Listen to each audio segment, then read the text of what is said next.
Kawatieko ni riwruok matayo tuke adhula pacho kae Football Kenya Federation oyaw ayanga league mar adhula ma season ma higa mar 2025 gi 2026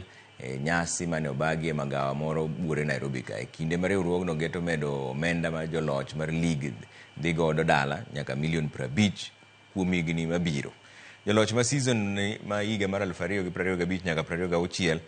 biro yudo mich mar omenda maromo $20,000,000 mopogore gi higni mosekalo mane joloch ne yudo omenda maromo $5,000,000, omenda ma bende timbe mamoko ma osekawo league pok ochul nyaka sani. Klebe bende komachielo biro yudo omenda mabalang' kowuok kuom kambi masero league, omenda ma en tamalo 60 mar $85,000,000, pesa mabiro dhi ne kilepe 18 matugo e league maduong' ma pacho kaendi. League maduong' mar adhula biro chakore ayanga chieng' tich abich e kinde ma Tusker biro rakore gi club mar KCB FC e alap Manyayo